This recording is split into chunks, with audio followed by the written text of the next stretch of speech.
जब शिवेश ने अश्विन से कार्ड मांगा तब उसके चेहरे का रंग उड़ गया, क्योंकि उसके पास कार्ड नहीं था। वहां कीर्ति भी परेशान हो रही थी। मेरे पास कार्ड नहीं है, मैं यहाँ मिस्टर देव के साथ आया हूँ, अश्विन ने कहा। देव? ये मिस्टर देव कौन है? शिवेश ने कहा। तभी वहां एक आदमी आया। हाउसकीपर शिवेश, ये मेरे साथ आया है, उस आदमी ने कहा। ओह, देव शर्मा, शिवेश ने कहा। शिवेश देव को जानता था क्योंकि वो मनाली के एलीट परिवारों में से था। इतना ही नहीं, वो लोगों की नेटवर्क बढ़ाने में मदद करता था। अगली बार ऐसे ही किसी को कपूर मेंशन में लेकर मत आना, तुम्हारी वजह से मिस गीत कपूर के स्पेशल गेस्ट्स को प्रॉब्लम हुई है, शिवेश ने बहुत पोलाइटली देव से कहा, पर उनकी आवाज में वार्निंग साफ नजर आ रही थी। हाँ, अब हाउसकीपर शिवेश, मैं आगे से ध्यान रखूंगा, देव ने तुरंत कहा। इसके बाद देव ने अश्विन की तरफ देखा और गुस्से में कहा, अश्विन? पर इससे पहले देव कुछ बोल पाता, अश्विन ने हड़बड़ाते हुए कहा, ब्रदर, मेरी। पर देव ने भी अश्विन की कोई बात नहीं सुनी और उसे एक थप्पड़ मारा। उसके बाद देव ने अश्विन से कहा, जल्दी से इनसे माफी मांगो। देव आहान को नहीं जानता था, पर अगर हाउसकीपर शिवेश उसकी साइड ले रहा था, मतलब आहान में कुछ तो था। वो शिवेश को ऑफेंड नहीं कर सकता था, पर अश्विन ने ऐसा करके चीजें खराब करती थी। पब्लिक में देव से थप्पड़ खाने के बाद अश्विन का चेहरा शर्म से लाल हो गया था। उसे थप्पड़ से भी ज्यादा इस बात का बुरा लग रहा था कि देव चाहता था कि वो आहान से माफी मांगे। अश्विन अपने दांत पीस रहा था और मुट्ठी बनाकर गुस्सा कर रहा था। अश्विन को ऐसा करते देख देव ने कहा, क्या हुआ, सही सलामत घर पहुंचना है या नहीं? देव को इस वक्त अश्विन पर गुस्सा आ रहा था। नहीं नहीं नहीं, मैं अभी माफी मांगता हूँ। अश्विन के पास देव की बात मानने के अलावा और कोई ऑप्शन नहीं था। सबके सामने उसे आहान के सामने झुकना और माफी मांगना पड़ा। आहान के सामने झुकना मरने के बराबर लग रहा था उसे, पर वो जानता था अगर उसने ऐसा नहीं किया तो देव उसे छोड़ेगा नहीं। सॉरी मिस्टर आहान, मुझसे आपको समझने में गलती हो गई, मुझे आपके साथ ऐसा नहीं करना चाहिए था, सॉरी। अश्विन ने आहान के सामने गर्दन झुकाई और उससे माफी मांगी। ये करते हुए अश्विन का मन कर रहा था कि वो चुल्लू भर पानी में डूबकर मर जाए। कीर्ति, जो इस वक्त साइड में खड़ी थी, वो बेचैन हो रही थी। अब तक जिसके लिए उसके मन में वाहवाही निकल रही थी, इस वक्त वही उस आदमी के सामने झुका हुआ था जिससे वो नफरत करती थी। दोनों इस वक्त शर्म से पानी पानी हो रहे थे। आहान ने स्मर्क किया और अश्विन को इग्नोर कर दिया। उसने शिवेश से पूछा, मिस गीत कब आ रही? मिस गीत?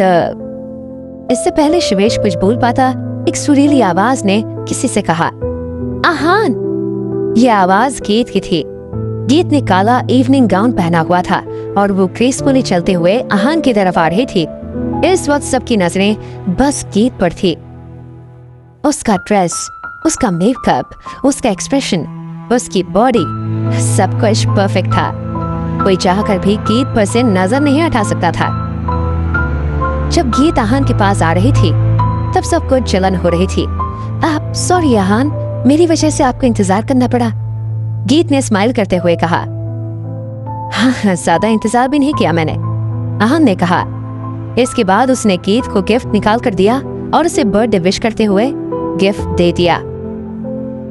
हैप्पी बर्थडे गीत। थैंक यू, गीत ने तुरंत कहा और गिफ्ट ले लिया। आहान की तरफ से गिफ्ट देखकर गीत बहुत खुश थी और सरप्राइज भी थी। आहान, क्या मैं इसे अभी खोल सकती हूँ? गीत ने एक्साइटेड होते हुए पूछा। हाँ बिल्कुल, आहान ने कहा। ठीक है। इस वक्त गीत की आंखें चमक रही थी और वो छोटे बच्चों की तरह एक्साइटेड थी। गीत को आहान के साथ इतना इंटीमेट और पोलाइट होता देख सबको जलन हो रही थी। सब उनकी बातें सुनना चाहते थे। गीत की पर्सनालिटी हमेशा ऐसी रही थी जो कभी लड़कों से बात नहीं करती थी। एंटरटेनमेंट इंडस्ट्री में होने के बावजूद वो हमेशा स्कैंडल्स और अफेयर्स से दूर रहती थी। कभी भी गीत ने पब्लिकली किसी लड़के से इतना इंटीमेटली बात नहीं की थी, पर आज वो कर रही थी, वो भी उससे जो एक घर जमाई था। ये सब देखकर सब हैरान भी थे और जल भी रहे थे। इस वक्त सबको जानना था कि आहान ने गीत को क्या तोहफा दिया। गीत ने सबको ज्यादा इंतजार नहीं करवाया और फटाफट गिफ्ट खोला। गिफ्ट में एक बहुत सुंदर हरे रंग का ब्रेसलेट था। जब सबने ये देखा तब उनके चेहरे के एक्सप्रेशन अजीब हो गए। सब सोच रहे थे कि एक खरजमाई ने गीत कपूर जैसी सेलिब्रिटी को इतना सिंपल और ऑर्डिनरी सा ब्रेसलेट गिफ्ट किया है। अब तक जो सब आहान से चल रहे थे, अचानक से उनके चेहरे पर मुस्कान आ गई, क्योंकि उन्होंने सोचा कि अब गीत इतना सिंपल गिफ्ट एक्सेप्ट नहीं करेगी। वो किसी न किसी बहाने से आहान को गिफ्ट रिटर्न कर देगी। पर उनकी खुशी ज्यादा देर तक नहीं टिकी।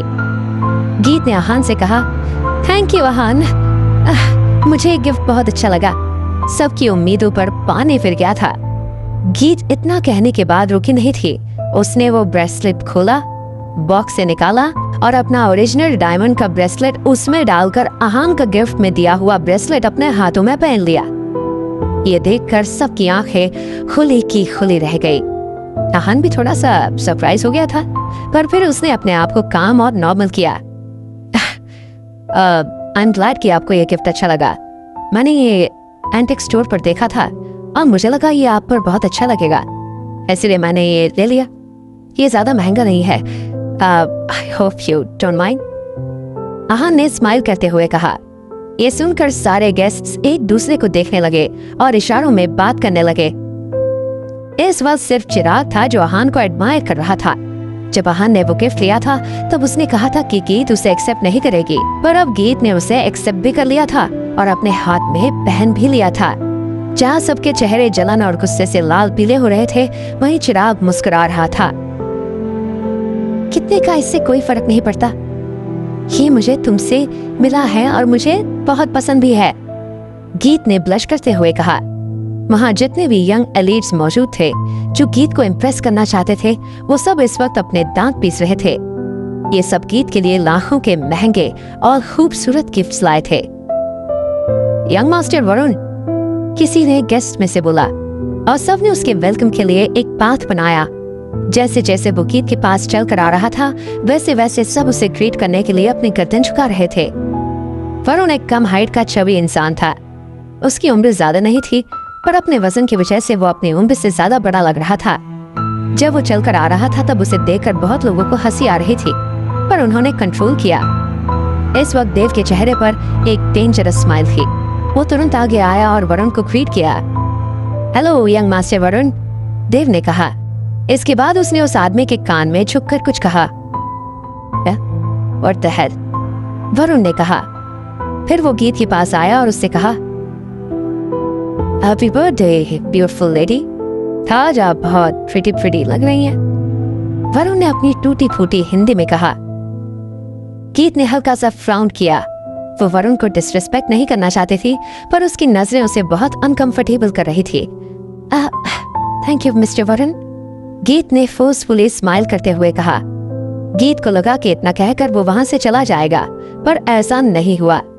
उसने देव के हाथ से एक चाबी ली और उन्हें गीत को देते हुए कहा, मिस गीत, आज आपका बर्थडे है। मैं बहुत शॉर्ट नोटिस पर आया था, इसलिए आपके लिए कुछ स्पेशल अरेंज नहीं कर सका, इसलिए स्मॉल कैश आपके लिए। होप आपको अच्छा लगेगा। आए, वरुण ने कहा। व्हाट? वरुण चौबे ने गीत कपूर को याद गिफ्ट की थी। वो तो तब जब वो जल्दी में आया था। अगर उसे वक्त मिला होता तो कुछ और प्लान कर पाता और पता नहीं गीत को क्या गिफ्ट दे देता। इसके अलावा अगर वरुण ये गिफ्ट दे रहा था तो वो कोई मामूली याद नहीं हो सकता था। जरूर लग्जरियस याद होगा जिसकी कीमत लाखों में होगी। सब बहुत हैरान थे। गीत ने अपना कंपोजर बनाए रखा और वो कीज वरुण से लेकर शिवेश को दे दी। थैंक यू मिस्टर वरुण, गीत ने कहा। गीत का ऐसा सूखा रिएक्शन देखकर सब हैरान थे। आहान के ब्रेसलेट से गीत जितना खुश थी और वरुण के इतने महंगे गिफ्ट को गीत ने बस दिखाने के लिए पोलाइटली एक्सेप्ट कर लिया था। वरुण को बहुत अजीब लग रहा था कि गीत ने उसके गिफ्ट के लिए सिर्फ थैंक यू बोला और कुछ नहीं। यू आर वेलकम मिस्टर गीत। वरुण स्माइल करते हुए वहीं खड़ा रहा। इस वक्त गीत बहुत अनकंफर्टेबल फील कर रही थी और चाहती थी कि वरुण जल्दी से जल्दी वहां से चला जाए, पर ऐसा हुआ नहीं। मिस गीत, आपने बताया नहीं कि ये कौन है? वरुण ने आहान की तरफ इशारा करते हुए कहा, जो इस वक्त गीत के पास ही खड़ा था। आहान, मिस गीत का दोस्त। गीत जवाब देती उससे पहले ही आहान ने अपना इंट्रोडक्शन दे दिया। ओह हाँ, मिस कीथ के दोस्त है। हेलो हेलो, मेरा नाम वरुण चौबे है। वरुण ने स्माइल करते हुए अपना हाथ आगे बढ़ाया। वरुण का बिहेवियर बहुत फ्रेंडली लग रहा था। हेलो, आहान ने कहा और वरुण से हाथ मिलाया। वरुण दिखने में चाहे जैसा भी हो, पर उसका इन्फ्लुएंस बहुत ज्यादा था, वरना जब वो आ रहा था तब सब उसके लिए रास्ता क्यों बनाते और क्यों वो उसे इतना रिस्पेक्टफुली ट्रीट करते। देव ने मुझे बताया कि आप live in sun in law थे, वरुण ने कहा और मुस्कुराने लगा। वहां सब गेस्ट समझ गए थे कि वरुण आहान को प्रोवोक करे ताकि वो उससे लड़ना चाहता था, वरना वो ये बात ऐसा क्यों बोलता। सबने सोचा कि आहान अनकंफर्टेबल हो जाएगा और इस सवाल को अनसुना करने की कोशिश करेगा, पर ऐसा हुआ नहीं था। हाँ, आपने सही सुना था, मैं पहले एक घर जमाई था, आहान कैजुअली कह रहा था। वरुण हैरान था, उसे नहीं लगा था कि आहान ये बात इतनी आसानी से मान जाएगा। फिर उसने तुरंत अपनी बात जस्टिफाई करने के लिए कहा, मैं हमेशा फ्रॉड में ही रहा, इसलिए मुझे नहीं पता, but by the way I have heard कि घर जमाई इज नॉट गुड। हाँ, आपने सही सुना है, घर जमाई की ज्यादा रिस्पेक्ट नहीं होती। आहान ने भी बहुत कैजुअली कहा। इस बार फिर आहान ने वरुण को अपने जवाब से परेशान कर दिया था। वरुण ने सोचा कि घर जमाई वाली बात से आहान का ईगो हर्ट हो जाएगा, पर ऐसा कुछ नहीं हुआ। आहान बहुत नॉर्मल और काम था, गुस्सा और डिसअपॉइंटमेंट उसके आसपास भी नहीं थे। जब आपको पता है कि घर जमाई की इतना रिस्पेक्ट नहीं होती, फिर आपने यह फैसला क्यों लिया था? वरुण ने पूछा। वरुण का जल्दी रुकने का कोई इरादा नहीं था, वो आहान से सवाल पर सवाल पूछ रहा था। प्यार की वजह से, आहान ने जवाब दिया। प्यार? वरुण हैरान था, उसे नहीं लगा था कि वो ऐसा जवाब देगा। आपको कुछ और पूछना ही या हो गया? आहान ने कहा। अब आहान का भी पेशेंस खत्म हो रहा था, वो बिना किसी वजह वहां लड़ना ही चाहता था। हद देरी और कुछ नहीं, वरुण ने कहा। वरुण का आहान से बात करने के दो कारण थे, एक जो देव ने उसके कान में कहा था, और दूसरा कि उसे गीत पसंद थी और आहान उसे खतरा लग रहा था, इसलिए। हम अच्छे दोस्त बन सकते हैं, वरुण ने कहा। रियली? मुझे नहीं लगता, आहान ने कहा। आप कहना क्या चाहते हैं? वरुण ने डिसअपॉइंट होते हुए कहा। कुछ नहीं, मजाक था, आहान ने कहा। Whatever, वरुण ने कहा और वहां से चला गया। वो आहान से अपनी और बेइज्जती नहीं करवाना चाहता था। इसके बाद सब गीत ही पास आए और उसे गिफ्ट्स देने लगे। कोई उसके लिए डायमंड्स लाया था तो कोई गोल्ड। सब उसे महंगे और लग्जूरियस गिफ्ट्स दे रहे थे। गीत कुछ देर तक स्माइल के साथ उन्हें एक्सेप्ट कर रही थी, फिर वो थक गई थी। उसने सबको अपोलोजाइज किया और फिर शिवेश से गिफ्ट्स लेने को कहा। इसके बाद गीत आहान के पास चली गई और उसे पार्टी हॉल से कहीं और ले गई।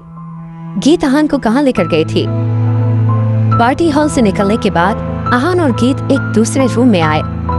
यहाँ पर सूट में एक लड़का उनका इंतजार कर रहा था। इस वक्त वो रूम की खिड़की के बाहर देख रहा था। भैया, मैं आहान को ले आई, उसने बहुत एक्साइटेडली कहा। वो लड़का गीत का बड़ा भाई जतिन कपूर था। गीत की आवाज सुनकर जतिन स्माइल करने लगा। वो पीछे मुड़ा और कुछ कदम आगे चलकर आया। उसने आहान की तरफ हाथ बढ़ाया और कहा, हेलो ब्रदर आहान, मैं गीत का बड़ा भाई जतिन कपूर हूँ। हेलो ब्रदर जतिन, आहान ने कहा और जतिन से हाथ मिलाया। रूम में आते वक्त गीत ने आहान को जतिन के बारे में बता दिया था। वो कपूर फैमिली की 3rd जनरेशन में सबसे बड़ा भाई था और सब कुछ ठीक रहा तो कपूर खानदान का उत्तराधिकारी भी था। उस वक्त उसकी पोजीशन फैमिली में सबसे ऊपर होगी। मैंने आपके बारे में बहुत सुना है, पर आपसे मिलने का मौका आज मिला है, जतिन ने कहा। कुछ दिनों से गीत हर वक्त आहान के बारे में बातें करती थी। आहान की असलियत के बारे में जानने के बाद कपूर खानदान के बेटे को भी उसके सामने झुकना पड़ रहा था। आहान रायज़ादा फैमिली को चैलेंज कर रहा था। ये जानना ही जतिन के झुकने के लिए काफी था। ब्रदर जतिन, आप बहुत पोलाइट हो रहे हैं। मैं तो बस एक घर जमाई हूँ, पता नहीं आपने मेरे बारे में कहाँ सुन लिया, आहान ने हंसते हुए कहा। आहान नहीं जानता था कि जतिन जो कुछ कह रहा था वो किस बेसिस पर कह रहा था, इसलिए आहान ने इस बारे में ज्यादा खुलकर बात नहीं की। वो अपनी सीक्रेट्स खुद ही बाहर लाना नहीं चाहता था। घर जमाई, आपने तो मिस शनाया को डिवोर्स दे दिया होगा ना? जतिन ने हैरान होते हुए पूछा। शनाया और आहान के बीच रिश्ता पता करना कपूर फैमिली के लिए कोई बड़ी बात नहीं थी। शनाया और मेरा डिवोर्स हो गया है, पर मैं दिल से आज उसे ही अपनी वाइफ मानता हूँ, आहान ने कहा। लगता है आप मिस शनाया से बहुत प्यार करते हैं। मिस शनाया बहुत लकी है कि उनकी शादी आपसे हुई है, जतिन ने स्माइल करते हुए कहा। जतिन ने सोचा था कि आहान शिमला अपनी असली आइडेंटिटी छुपाने आया था, पर अब उसे लग रहा था कि वो घर जमाई प्यार के लिए बना था। उसे शनाया से प्यार हो गया था। ब्रदर आहान, मेरे घुमा फिरा कर बात करने की आदत नहीं है। जो है मैं आपको साफ साफ बोल देता हूँ। मुझे जो बोलना है मैं आपसे भी साफ साफ बोलूंगा। मैंने आपको यहाँ 2 बातों के लिए बुलाया है। जतिन ने कहा। हाँ कहो, क्या बात है? आहान ने कहा। वो नहीं जानता था कि जतिन क्या बोलना चाहता था और क्या बोल सकता था। जतिन ने अपना गला साफ किया और कहा,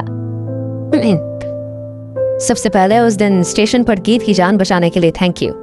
हम आपके एहसानमंद हैं, और अगर फ्यूचर में आपको किसी चीज की जरूरत हो तो कपूर फैमिली हमेशा आपके साथ है। आप इस बार में बहुत सीरियस हो रहे हैं। मैंने गीत की मदद बहुत कैजुअली करती थी, कपूर फैमिली से सपोर्ट के लिए नहीं। इनफैक्ट उस वक्त मैं जानता भी नहीं था कि ये कपूर फैमिली से है, आहान ने कहा। वो सोच रहा था कि जतिन इस बात को लेकर कुछ ज्यादा ही सोच रहा है। आप नहीं जानते गीत हमारे लिए क्या है। वो दादाजी की फेवरेट तो है ही, पर साथ में हम सबकी आंख का तारा है। अगर उस दिन गीत को कुछ हो जाता तो हम उन अटैकर्स को कहीं से भी ढूंढकर उन्हें मार डालते, और फिर ऐसा भी नहीं है कि हम बच जाते हैं। बहुत सारे लोग बस कपूर की एक गलती का इंतजार कर रहे हैं। उधर हम अटैकर्स को मार दे और इधर शायद कपूर खानदान खत्म हो जाए। इसलिए आपने सिर्फ गीत को नहीं बल्कि पूरे खानदान को बचाया है, जतिन ने कहा। अगर जतिन जो कह रहा है वो सच हो जाता तो मनाली में बहुत खून खराबा होता और मनाली का नक्शा बदल जाता। दूसरी बात क्या है जतिन? आहान ने कहा। आहान इस वक्त थोड़ा वियर्ड फील कर रहा था, क्योंकि उसे नहीं पता था कि गीत की जान बचाने के लिए पूरा कपूर खानदान इतना ग्रेटफुल होगा। दरअसल दूसरी बात एक रिक्वेस्ट है। मैं उम्मीद करता हूँ कि आप वो मान जाएंगे। जतिन ने थोड़ा हिचकिचाते हुए कहा। जो भी है आप मुझे बोल सकते हैं, आहान ने कहा। क्या आप मेरे ब्रदर इन लॉ बन सकते हैं? जतिन ने कहा। क्या? आहान ने मुंह से निकाला और उसकी आंखें और मुंह दोनों खुले के खुले रह गए। एक पल के लिए उसे लगा कि उसके कान खराब हो गए थे और उसने कुछ गलत सुन लिया था। मैंने कहा कि मैं भैया। गीत ने जतिन को आगे बोलने से रोका। भैया आप क्या कुछ भी बोल रहे हैं? गीत ने एम्बैरस होते हुए कहा। इसके बाद उसने आहान की तरफ देखा जो इस वक्त शौक में था। आहान इसके बारे में ज्यादा मत सोचो, भैया ऐसे ही बोल रहे हैं, गीत ने कहा। इसके बाद गीत ने लंबी सांस ली और कहा, एक्चुअली भैया चाहते हैं कि तुम मेरे बॉयफ्रेंड बन जाओ। हाँ? इस वक्त आहान के मुंह से बस यही शब्द निकले। वो अब भी शॉक था और कंफ्यूज ही था। उसे बिल्कुल समझ नहीं आ रहा था कि दोनों भाई बहन क्या बोल रहे हैं। गीत को रियलाइज हो गया था कि आहान को कुछ समझ नहीं आ रहा था, इसलिए उसने तुरंत आहान को समझाना शुरू किया। आहान बॉयफ्रेंड बनना नहीं है, बॉयफ्रेंड बनने की एक्टिंग करना है। Fake boyfriend? आहान को यह सुनकर थोड़ी शांति मिली, पर अब भी गीत ने उससे सब कुछ क्लियरली नहीं बताया था। हाँ, आप गीत का फेक बॉयफ्रेंड बन सकते हैं। दरअसल 3 दिन में मनाली चेंबर ऑफ कॉमर्स और गैंगटॉक चेंबर ऑफ कॉमर्स के बीच में गैम्बलिंग होने वाली है। हम चाहते हैं कि आप उसमें गीत के बॉयफ्रेंड बनकर आएं। जतिन ने समझाया। आपको इस गैम्बलिंग के बारे में पता है ना? जतिन ने पूछा। हाँ, आहान ने जवाब दिया। कुछ दिन पहले ही रक्षित ने आहान को इसके बारे में बताया था। ये गैम्बलिंग हर 5 मिनट में होती है और दोनों साइड से लोग बेट करते हैं। जिसके पास सबसे ज्यादा अमाउंट होता है वही जीतता है। ओके, जब आपको इसके बारे में पता है तो मैं आगे नहीं बताऊंगा, मैं क्लियरली बताता हूँ, जतिन ने कहा। मनाली और सट्टेबाजी दोनों बहुत सालों से चलते आ रहे हैं। मनाली और गैंगटॉक देश के सबसे बड़े कॉमर्स चेंबर्स हैं, और जब से ये दोनों बने हैं तब से इन दोनों के बीच में गैम्बलिंग चलती आ रही है। आज 60 साल हो गए। और दोनों आज भी बराबरी पर ही हैं। इस बार ऐसे सिचुएशन ना हो इसलिए गैम्बलिंग अमाउंट को बढ़ा दिया है और उसे 70 करोड़ रुपए कर दिया गया है। जतिन ने आहान को बताया। 70 करोड़? ये अमाउंट सुनकर आहान हैरान हो गया। ये कोई छोटा अमाउंट नहीं था और सारा ट्रांजैक्शन कैश में होने वाला था। इसका मतलब लोगों के 70 करोड़ कैश होना नामुमकिन था। इतना अमाउंट कैश में रायज़ादा फैमिली के पास होना भी मुमकिन नहीं था। लोग अपना पैसा मोस्टली रियल एस्टेट में लगा देते हैं। 70 crore Manali chamber of commerce के और 70 crore Gangtok chamber of commerce के, टोटल हो गए 140 करोड़। इस अमाउंट को ऑलरेडी स्विस बैंक के एक अकाउंट में ट्रांसफर करवा दिया गया है। जो भी जीतेगा पैसे उसके। जतिन ने रूखी आवाज में कहा। इतने पैसे अकेले कपूर फैमिली ने तो नहीं दिए थे, बल्कि मनाली की बड़ी बड़ी और अमीर फैमिलीज ने मिलकर दिए थे। इसके अलावा इस साल 2 और चीजें भी है जो मैं आपको बता नहीं सकता, पर इतना जरूर बता सकता हूँ कि उनकी कीमत 140 करोड़ से भी ज्यादा है। जतिन ने कहा। पैसों के अलावा किसी और चीज का सट्टा भी लगने वाला था। दोनों चेंबर्स को वो चीज लानी थी जिसके वैल्यू सेम थी। 140 करोड़ से भी ज्यादा? ऐसा क्या है? आहान ने शौक होते हुए कहा। ये मैं आपको अभी नहीं बता सकता। दरअसल ये हिस्ट्री से रिलेटेड है। पहले दोनों एक ही थे, फिर हिस्टोरिकली कुछ रीजंस की वजह से एक मनाली आ गया और एक गैंगटॉक चला गया। जतिन ने कहा। अगर मैं आपको शॉर्ट में बताऊं तो दोनों चेंबर्स को पैसे से ज्यादा ये चीज चाहिए। जतिन ने गहरी सांस लेते हुए कहा। अच्छा, आहान ने कहा। आहान समझ गया था कि वो 2 आइटम्स बहुत कीमती थी। ब्रदर आहान, पहले कौन जीतता है इससे कोई फर्क नहीं पड़ता है, क्योंकि जो पहले हुआ वो सिर्फ पैसों के लिए हुआ। पर इस बार बात सिर्फ पैसों की नहीं है। इस बार मनाली चेंबर ऑफ कॉमर्स को जीतना ही पड़ेगा। हम हारना अफोर्ड नहीं कर सकते। जतिन ने कहा। अगर हम इस बार हार गए तो बहुत बड़ी प्रॉब्लम हो जाएगी। जतिन ने कहा। क्या ये गैम्बलिंग या मार्शल आर्ट फाइट है? आहान ने सवाल किया। इतनी बात के बाद आहान थोड़ा थोड़ा समझ पा रहा था कि जतिन क्यों चाहता था कि वो गीत का बॉयफ्रेंड बनकर आए। इसका कनेक्शन गैम्बलिंग के रूल्स के साथ था। ये एक मार्शल आर्ट बैटल है, जतिन ने कहा। इसके रूल सिंपल है। हर साइड अपनी तरफ से 10 मार्शल आर्टिस्ट भेजेगी। एक एक करके वो स्टेज पर आएंगे और वो जीतेगा जो स्टेज पर रहेगा। जो भी एंड में स्टेज पर होगा वो विनर होगा, जतिन ने कहा और फिर कुछ सोचने लगा। इसके अलावा? आहान ने पूछा। आहान जानता था ये बात इतनी सिंपल नहीं है। ये स्टेज के रूल्स हैं, इसके अलावा और भी तो रूल्स हैं, जतिन ने कहा। क्या? आहान ने पूछा। एक, कोई भी फाइटर 30 साल से ऊपर का नहीं हो सकता, और दूसरा ये कि जो मार्शल आर्टिस्ट स्टेज पर फाइट कर रहा हो वो मनाली वॉर अलायंस या ड्रैगन अलायंस के स्टूडेंट होना चाहिए और उसका इनसे डायरेक्ट रिश्ता नहीं होना चाहिए। वो fight war alliance, martial alliance या फिर ड्रैगन अलायंस से नहीं हो सकता, जतिन ने कहा।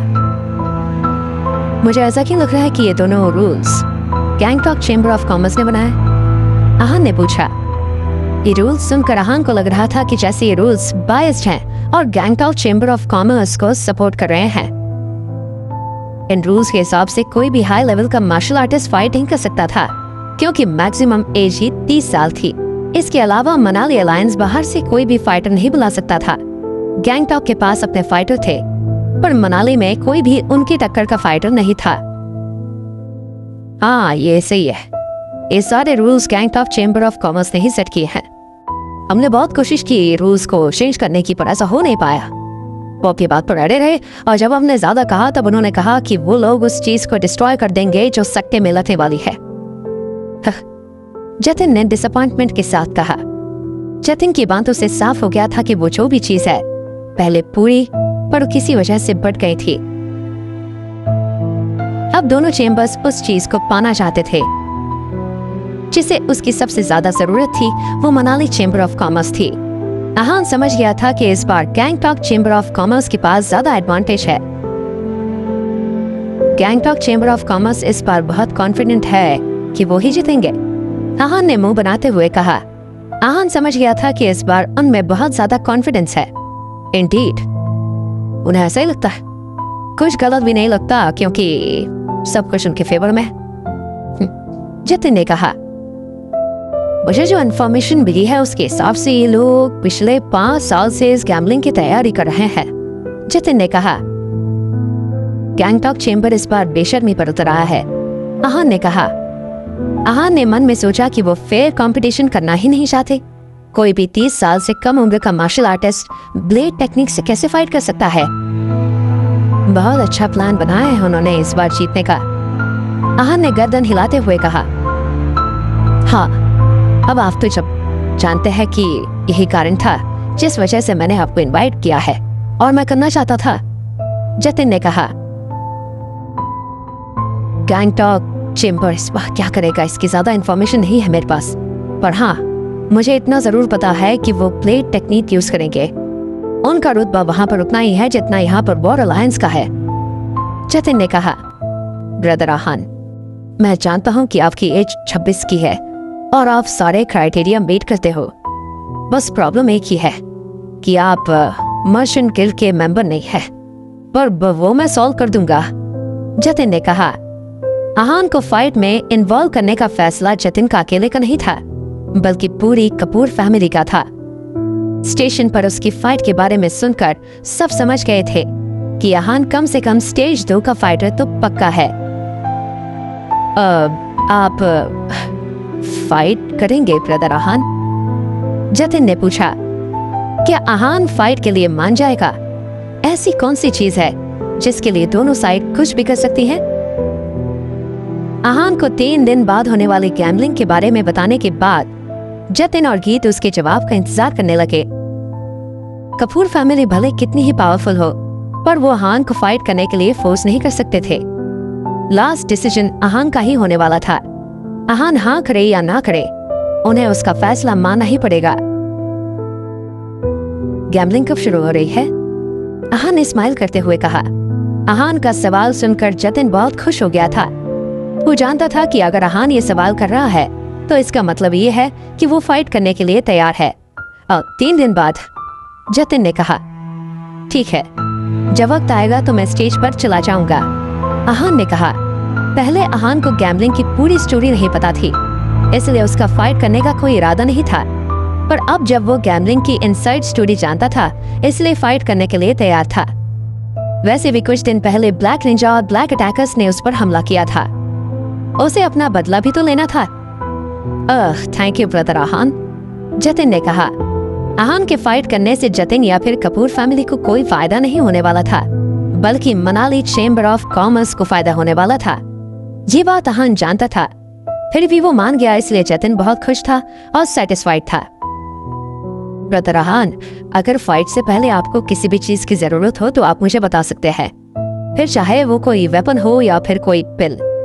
हमारे हाथ में जितना होगा वो हम आपको अल्लाह कर देंगे। आपके लिए कुछ भी अरेंज करने के लिए हम अपना पूरा 100% देंगे। जतिन ने कहा, मार्शल आर्ट्स में कम टाइम में कल्टीवेशन बढ़ाने का सबसे अच्छा तरीका होता है पिल्स। पिल्स मिलना बहुत मुश्किल है, पर कपूर फैमिली के लिए नामुमकिन नहीं है। थैंक यू ब्रदर जतिन, पर मुझे किसी चीज की जरूरत नहीं है। जब टाइम आएगा तो मैं फाइट करने चला जाऊंगा। आहान ने कहा। कपूर फैमिली को लग रहा था कि आहान स्टेज 2 के फाइनल लेवल का मार्शल आर्ट फाइटर है, पर वो ऑलरेडी मार्शल आर्ट एक्सपर्ट था। इस वजह से उसे किसी भी चीज की जरूरत नहीं थी। गैंगटॉक के फाइटर्स से लड़ने के लिए आहान बिल्कुल तैयार था। फिर आपको किसी और चीज की चिंता करने की जरूरत नहीं है, मैं सब कुछ अरेंज कर दूंगा, जतिन ने कहा। जतिन के साथ गैम्बलिंग के बारे में डिस्कस करने के बाद आहान कपूर मैंसन से निकल गया और चिराग के साथ अंडरग्राउंड पार्किंग में पहुंचा। जब दोनों अपनी कार के पास पहुंचे तब अपनी कार को देखकर दोनों शॉक हो गए। आहान की नई कार को किसी ने बहुत बुरी तरह से डैमेज किया था। उसकी विंडशील्ड पर किसी ने एक कुल्हाड़ी मारी हुई थी। ये बात साफ थी कि उनके वहां से जाने के बाद किसी ने ये जानबूझकर किया था। ये सब जरूर उस मयूर ने किया है, चिराग ने दांत पीसते हुए कहा। उसके अलावा किसी और को उनसे या उनकी कार से प्रॉब्लम नहीं थी। हाँ, आहान ने कहा।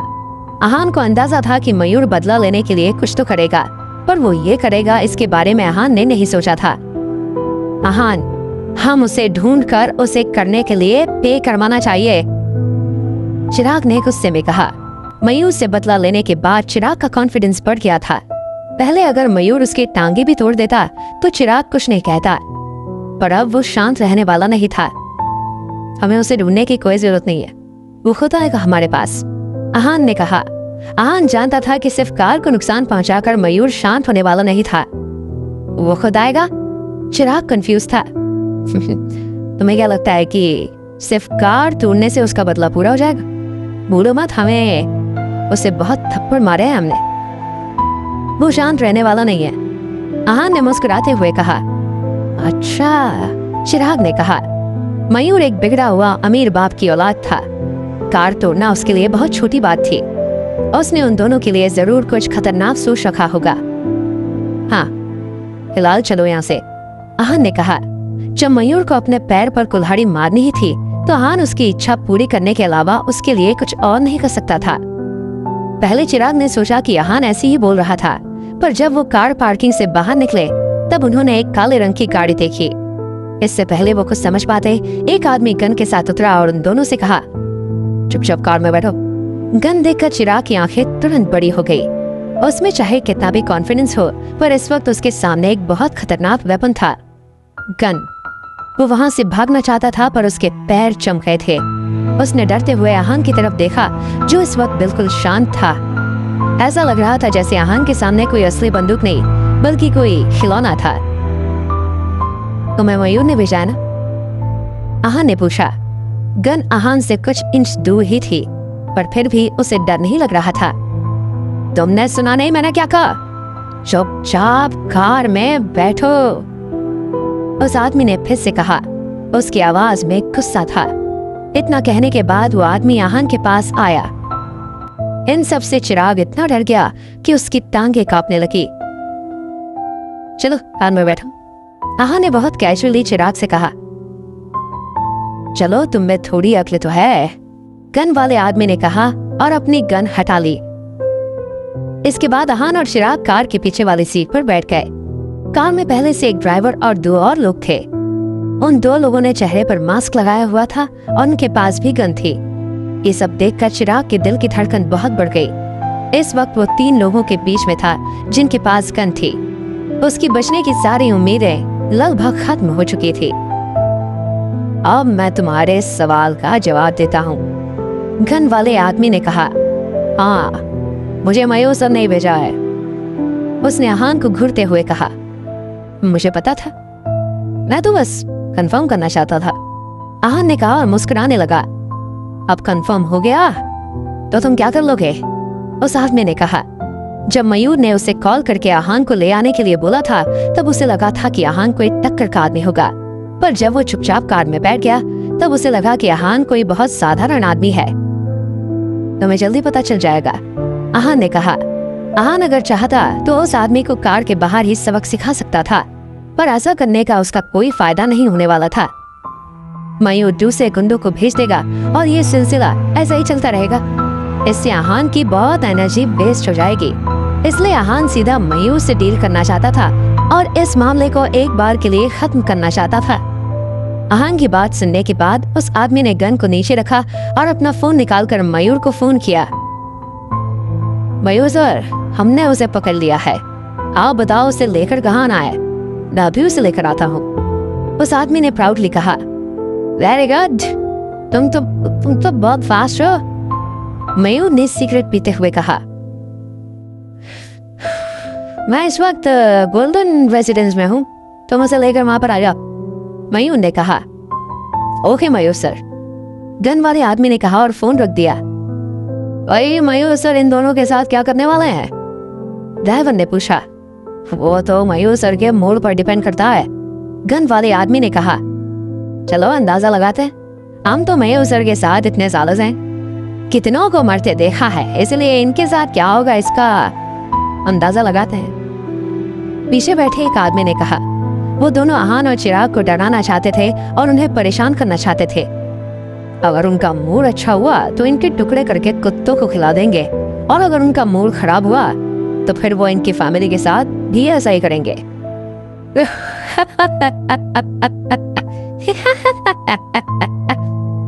गन वाले आदमी ने कहा और सब हंसने लगे।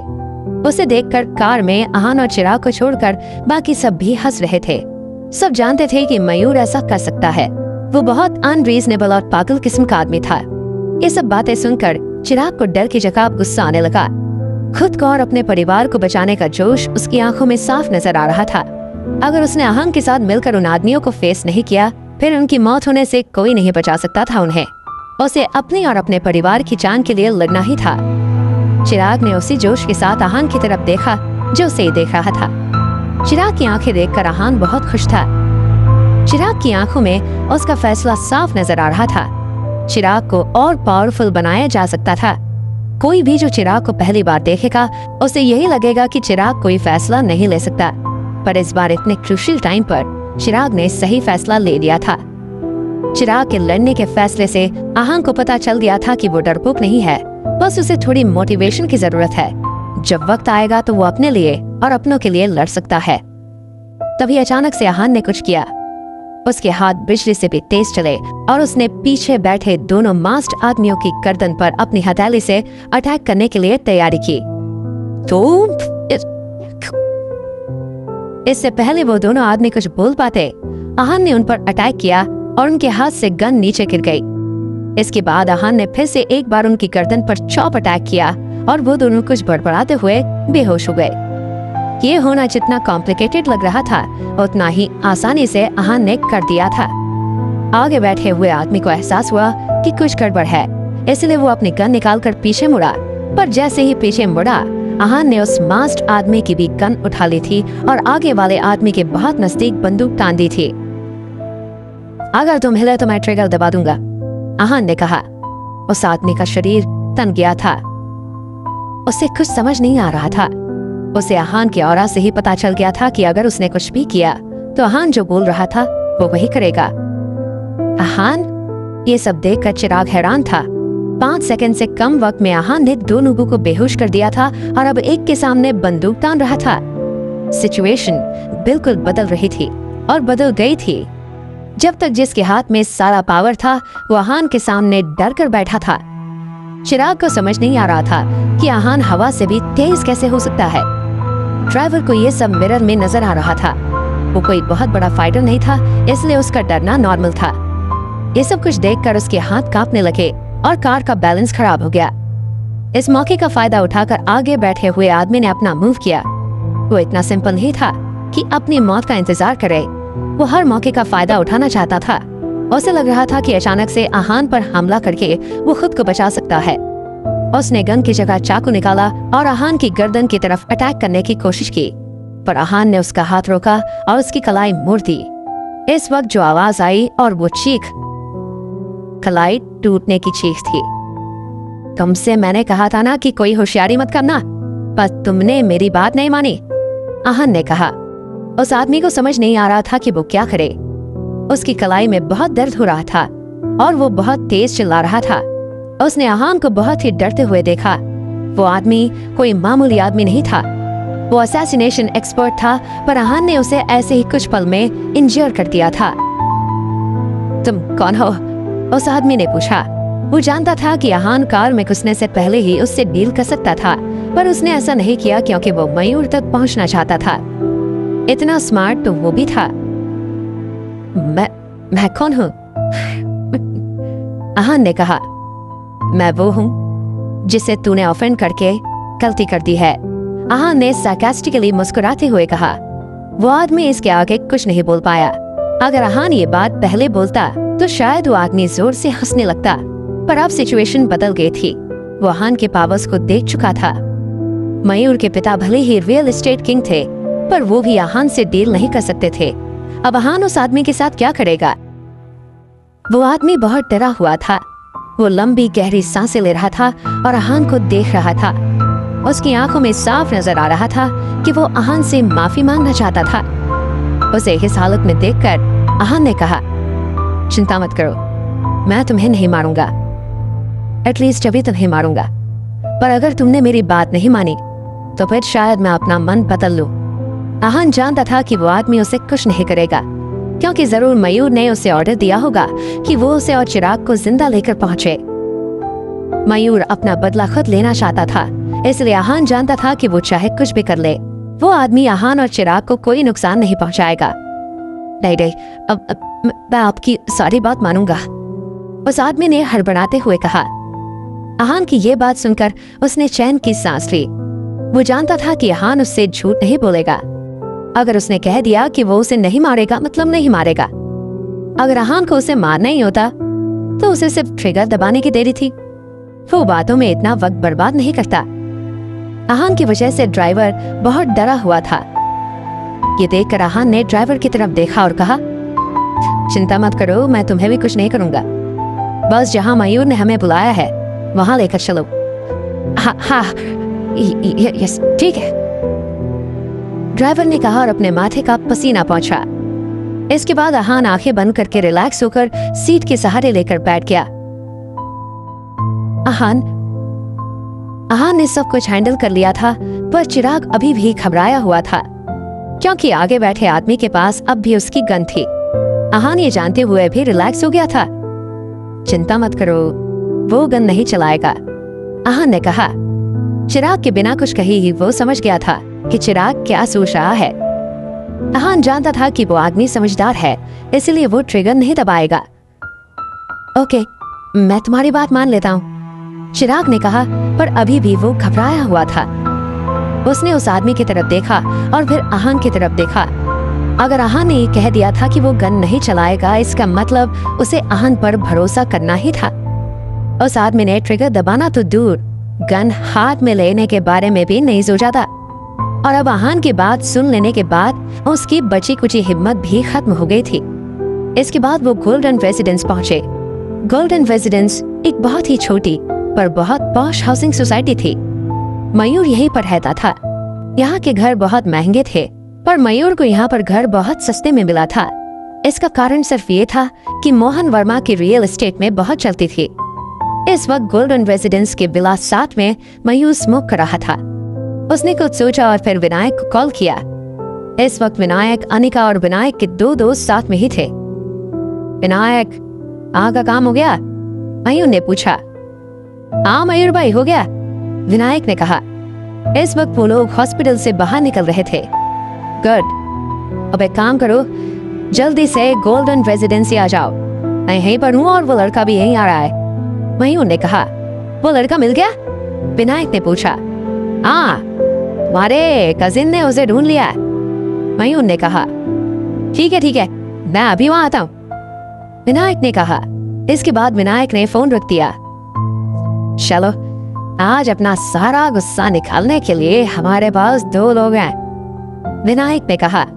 विनायक जिस गुस्से के साथ ये बोल रहा था, ऐसा लग रहा था जैसे वो आहान को जिंदा नहीं छोड़ेगा।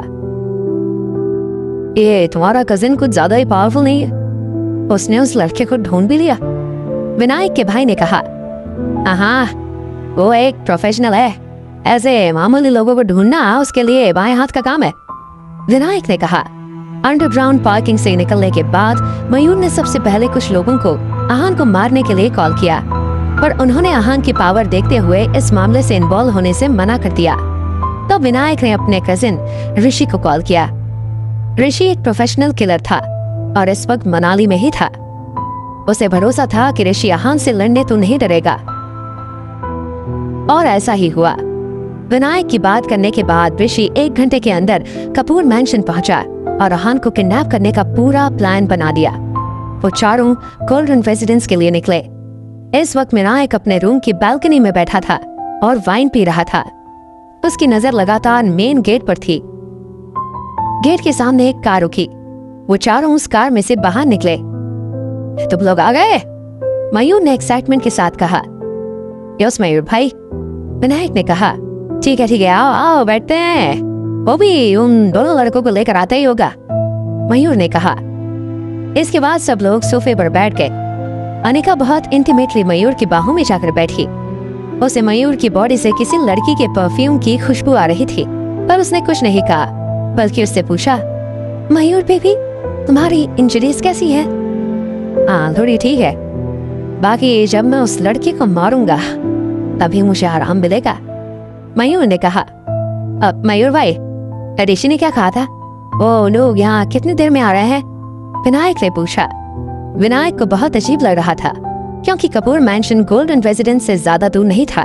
फिर वो लोग अभी तक वहां आए क्यों नहीं? नहीं, उसने टाइम के बारे में तो कुछ नहीं कहा, बस इतना कहा कि वो लोग उन दोनों को लेकर आ रहे हैं। मयूर ने कैजुअली कहा, पता नहीं वो लोग अब तक पहुंचे क्यों नहीं है।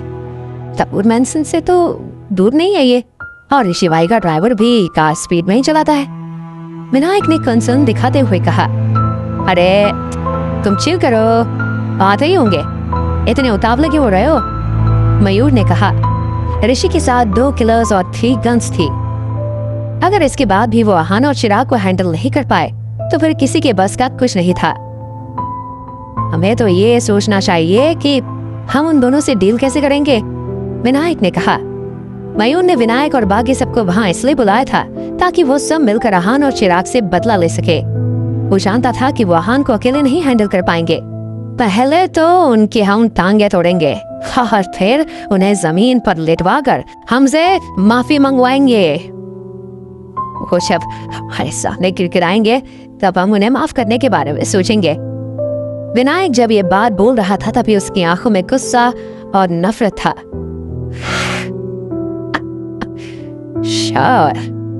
मयूर ने कहा और हंसने लगा। सब बेसब्री से आहान और चिराग का इंतजार करने लगे। तभी घर के आगे एक और कार आई। वो लोग आ गए। वो लोग आ गए, मयूर ने उछलते हुए कहा। वो कार ऋषि की है ना? मयूर ने कंफर्म करते हुए कहा। हाँ, वो कार ऋषि की है, विनायक ने पूछा। चलो चलकर उन्हें साथ में ग्रीट करते हैं, मयूर ने सार्कास्टिकली कहा। कार पार्क होने के कुछ देर बाद कोई बाहर नहीं आया। तब विनायक और मयूर एक दूसरे को देखने लगे। 2 मिनट बाद कार का दरवाजा खुला और आहान बाहर आ गया। आ गए नालायक। कैसा सरप्राइज मिला तुम्हें? आए, मयूर ने आहान को ताना मारते हुए कहा। मैं सरप्राइज हूं या नहीं? आहान ने कहा। बेवकूफ लड़के, ये बात तो मुझे तुमसे पूछना चाहिए थी। हैं? अब मतलब तुम कहना क्या चाहते हो? मयूर ने कहा। चलो कोई बात नहीं, अब पूछ लेता। मुझे ऐसे देखकर सरप्राइज नहीं हो तुम? आहान ने कहा। मयूर खुशी में इस तरह पागल हो रहा था कि उसे एहसास नहीं हुआ कि आहान बिना किसी चोट के बहुत कामली उसके सामने खड़ा था। ऐसा लग रहा था जैसे वो वहां अपनी मर्जी से आया है। अचानक से विनायक को एहसास हुआ कि किडनैप्ड इंसान का एटीट्यूड ऐसा नहीं हो सकता था। उसके माथे पर पसीना आने लगा। तभी ऋषि भी कार से बाहर आ गया। मयूर ने जब ऋषि को देखा तब उसे लगा कि कुछ गड़बड़ थी। ऋषि के चेहरे का रंग उड़ा हुआ था और उसका हाथ टूटा हुआ था। मयूर और विनायक ने एक दूसरे की तरफ देखा। उनके माथे पर पसीना था और हाथ के रोंगटे खड़े हुए थे। इस वक्त उनमें सोचने की शक्ति खत्म हो चुकी थी। अनिका भी बहुत हैरान और परेशान थी। सबकी आंखें ऐसे खुली हुई थी जैसे उन्होंने कोई भूत देख लिया हो। क्या हुआ, कुछ बोलोगे या फिर मुंह में दही जम गया है? आहान ने कहा। कैसे, क्या ये क्या हो रहा है? मयूर ने हड़बड़ाते हुए कहा। उसके मुंह से ढंग से शब्द भी नहीं निकल रहे थे। कुछ देर पहले जब ऋषि ने मयूर को कॉल किया था तब उसने सिर्फ इतना कहा था कि आहान और चिराग मिल गए हैं और वो उन्हें लेकर आ रहा था। इस वक्त वहां बहुत सन्नाटा था। सिर्फ आहान के चलने की आवाजें आ रही थी, ठक ठक ठक। आहान एक एक कदम चलकर उनके पास आ रहा था। जैसे जैसे आहान नजदीक आ रहा था मयूर के दिल की धड़कन तेज हो रही थी। जब आहान मयूर के सामने आकर खड़ा हो गया तब 1 सेकंड के लिए मयूर का दिल धड़कना बंद हो गया। उसके पैरों ने जवाब दे दिया और शरीर पसीने से गीला हो गया। पैनिक, कंफ्यूजन, हैरानी, बेचैनी, इस वक्त मयूर को ये सारे इमोशंस एक ही साथ फील हो रहे थे। ऋषि भाई, ये क्या हो रहा है? विनायक ने घबराते हुए पूछा। जब उसने मयूर की ऐसी हालत देखी तब उसने अपनी बेचैनी को दबाते हुए पूछा, पर ऋषि ने कुछ नहीं कहा। उसकी इतनी हिम्मत नहीं थी कि वो कोई जवाब दे सके। उसे डर था कि अगर उसने ऐसा कुछ बोल दिया जो आहान पसंद ना करे तो वो जिंदा नहीं बचेगा। इसलिए ऋषि को चुप रहना ही सबसे सही लगा। अरे कुछ तो कहो। इस बार मयूर ने तेज आवाज में कहा। दोनों ही नहीं समझ पा रहे थे कि 3 लोडेड गन्स होने के बावजूद ऋषि का हाथ कैसे टूट गया। वो कोई खिलौना तो नहीं थी जिससे आहान और चिराग डरे ना हो। जब ऋषि ने कोई जवाब नहीं दिया तो मयूर और विनायक ने आहान की तरफ देखा। कैसे किया तुमने? मयूर ने पूछा। ऋषि एक ऐसे इंसान से हाथ चुका था जो निहत्था था। ऋषि शायद मानना नहीं चाहता था, पर वो हार गया था। इस वक्त मयूर ने देखा कि वो 3 गन्स भी आहान के हाथ में थी। आहान ने मयूर के सवाल का जवाब नहीं, मुस्कुराया सिर्फ वो, और मयूर के और पास आने लगा। तुम क्या कर रहे हो? मैंने तुमसे पहले भी कहा था कि मेरे डैड बहुत पावरफुल है। मयूर ने हकलाते हुए कहा। मैंने भी तुमसे कहा था ना कि मैं तुम्हारे डैड को नहीं जानता। आहान ने कहा। अब मैं बता रहा हूँ ना, वो बहुत पावरफुल है, वो कुछ भी कर सकते हैं। अगर तुमने मुझे कुछ भी किया तो वो तुम्हें छोड़ेंगे नहीं। अभी भी वक्त है, रुक जाओ। मयूर ने कहा।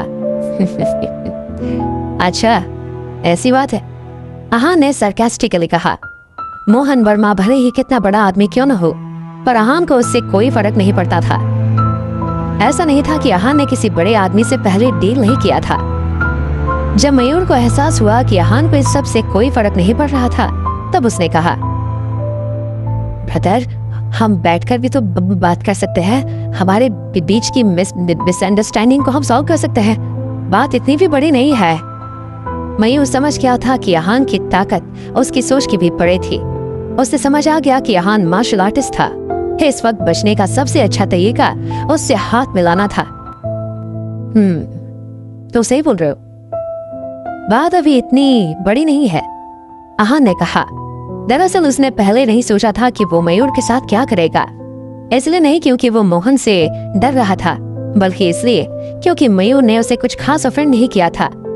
मयूर ने उसकी कार डैमेज की थी और गुंडों को उसे किडनैप करने के लिए भेजा था, जिन्होंने उसे ज्यादा चोट नहीं पहुंचाई थी। इस बात के लिए मयूर को मारना थोड़ा ज्यादा हो जाएगा, पर फिर भी उसे मयूर को सबक तो सिखाना ही था। मेरी कार तुमने डैमेज की? आहान ने पूछा।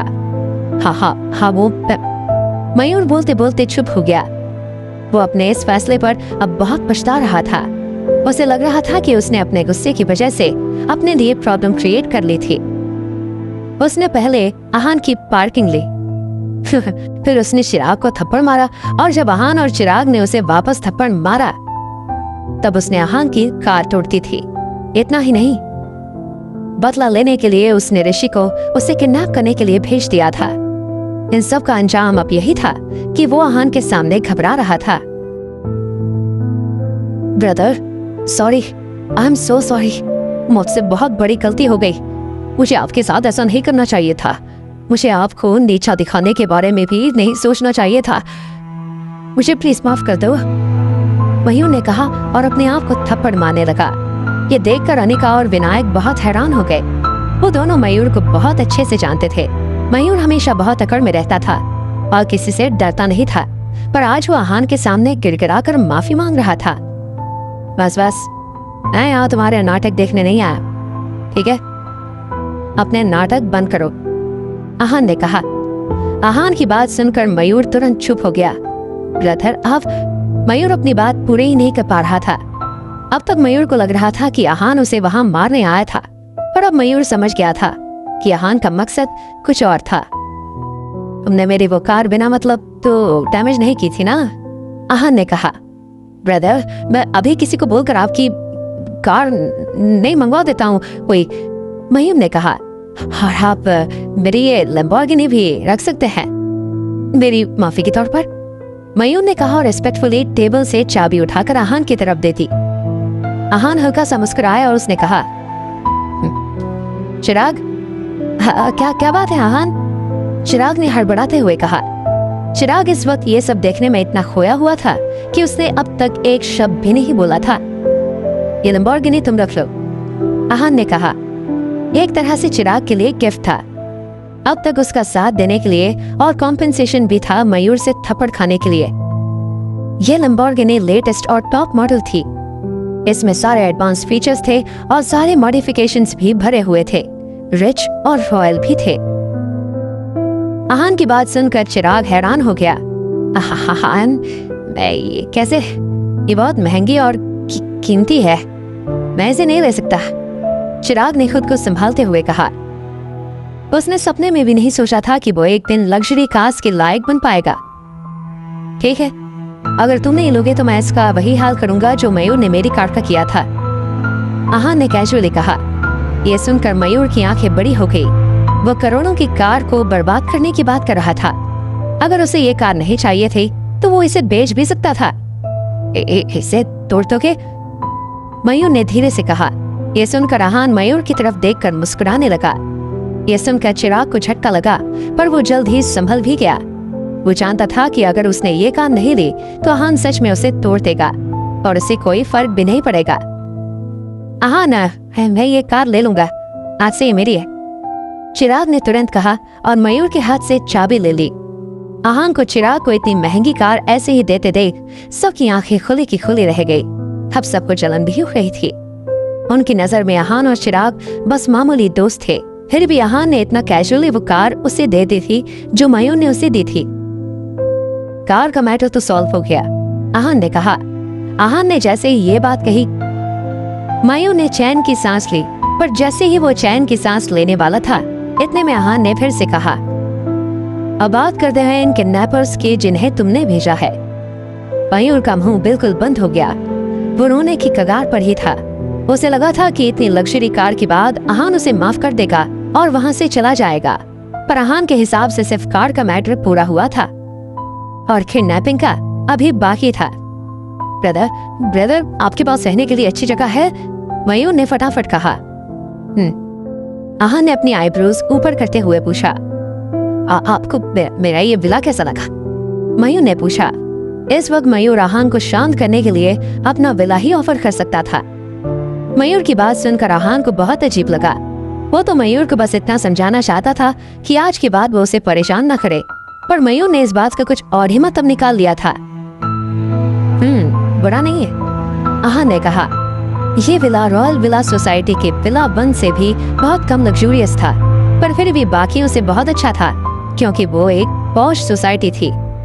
इसके अलावा वो कैसा भी हो, आहान को तो एज ए गिफ्ट मिल रहा था। इससे आहान को क्या प्रॉब्लम हो सकती थी? आज से ये विला आपका है ब्रदर, मयूर ने कहा। इस वक्त मयूर का दिल जल रहा था। उसने आहान को पहले कार दी थी और अब ये विला उसे भले ही कम रेट में मिला हो, पर इसकी कीमत बहुत ज्यादा थी। किसी को भी तकलीफ होना लाजमी था। ठीक है, आहान ने सेटिस्फैक्शन के साथ कहा। मयूर ने उसे इतने महंगे गिफ्ट्स दे दिए थे, अब उसे मयूर को हैंडल करने की कोई जरूरत नहीं थी। अब अगर वो कभी आहान से पंगा लेने के बारे में सोचता तो पहले अपनी औकात देखता। इसके अलावा मयूर को समझ आ गया था कि आहान एक फाइटर है, इसलिए वो उसे फ्यूचर में कभी परेशान नहीं करेगा। चलो चिराग, लेट्स गो, आहान ने कहा। भले ही मयूर ने उसे विला दे दिया था, पर वो इसमें रहने वाला नहीं था। कम से कम जब तक उसकी अच्छे से सफाई न हो जाए तब तक तो नहीं। आहान, ये गन्स, चिराग ने कहा। वो गन्स अभी भी उनके पास थी और उन्हें ऋषि को वापस देना ठीक नहीं था। ये गन्स, आहान ने उन्हें देखा, फिर अपने हाथ से तोड़ना शुरू किया। कुछ ही पल में लोहे की भारी भरकम गन्स के हजारों टुकड़े हो गए। आहान ने उन्हें बुरी तरह से डिस्ट्रॉय कर दिया था। ये सीन देखकर सबकी सांसें एक पल के लिए रुक गई। अब उन्हें समझ आ गया था कि ऋषि क्यों आहान से हार गया था। ऐसे इंसान के सामने जीतना मुश्किल ही नहीं, नामुमकिन था। इसके बाद आहान ने हाथ झटकाए और चिराग से कहा, अब ठीक है? चिराग ने गर्दन हिलाते हुए कहा, चलो फिर, आहान ने कहा और मयूर की दी हुई लंबोर्गिनी में बैठकर दोनों वहां से चले गए। मयूर, विनायक, अनिका, ऋषि और बाकी सब उन्हें देखते ही रह गए।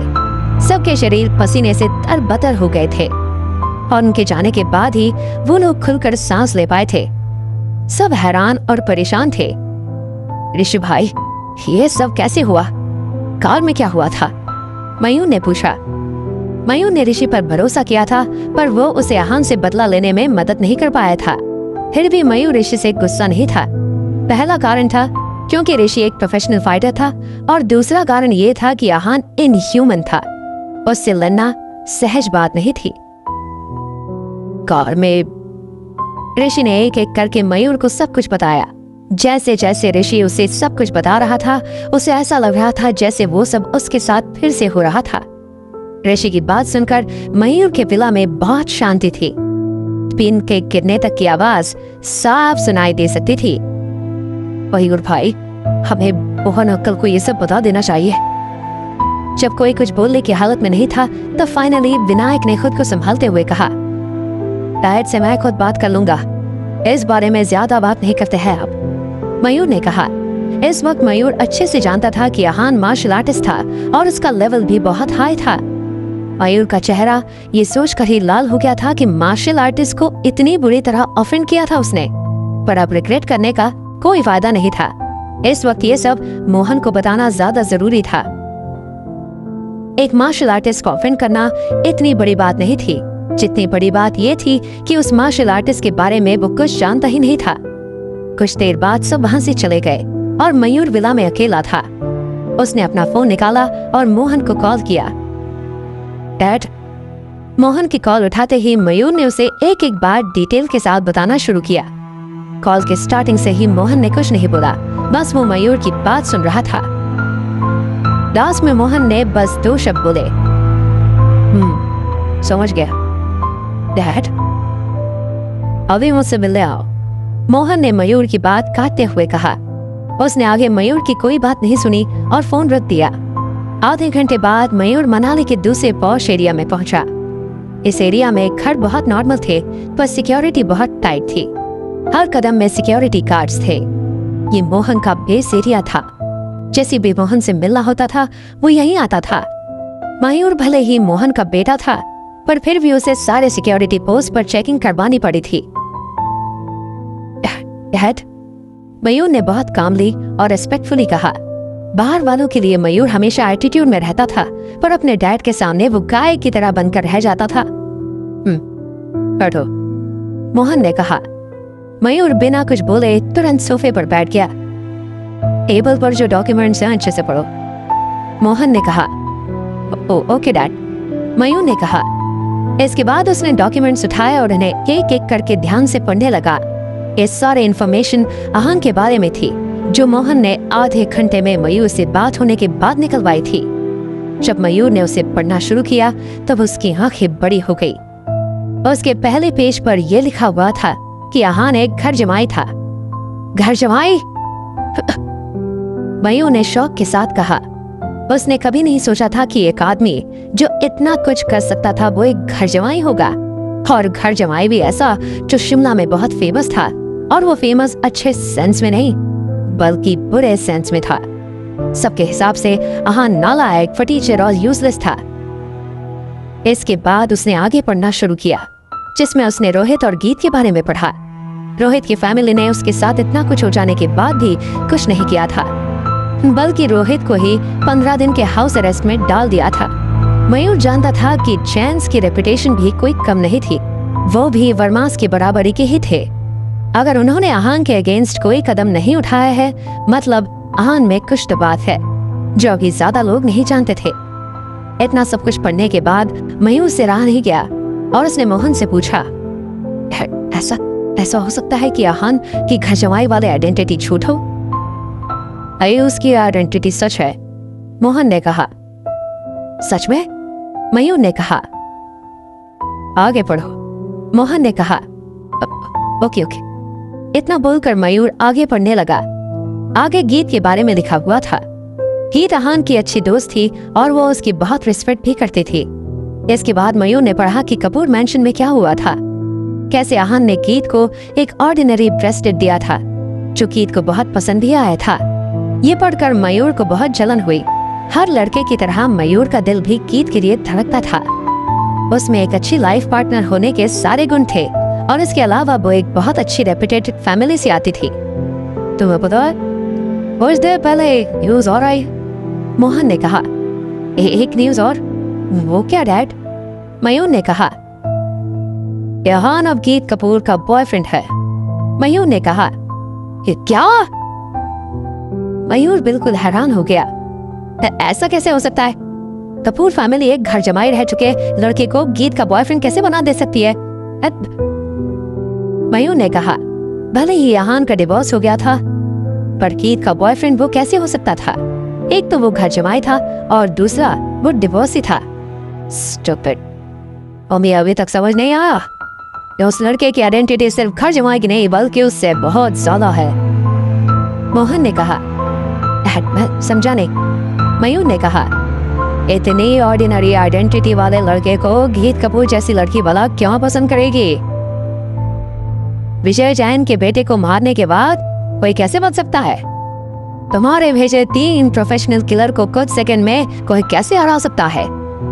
मोहन ने 3 सवाल बहुत काम किए।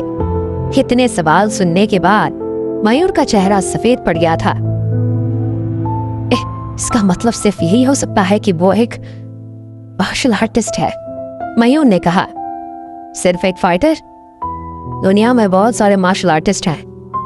कपूर फैमिली किसी से भी कांटेक्ट कर सकती थी, फिर भी आहानी क्यों? मोहन ने कहा। मयूर अब भी समझ नहीं पा रहा था कि मोहन क्या कहना चाहता था, क्योंकि वो हाई लेवल मार्शल आर्टिस्ट है। मयूर ने कहा, इसके अलावा भी तो उसकी कुछ और आइडेंटिटी हो सकती है। मोहन ने कहा, आखिर मोहन आहान की किस आइडेंटिटी के बारे में जानता है?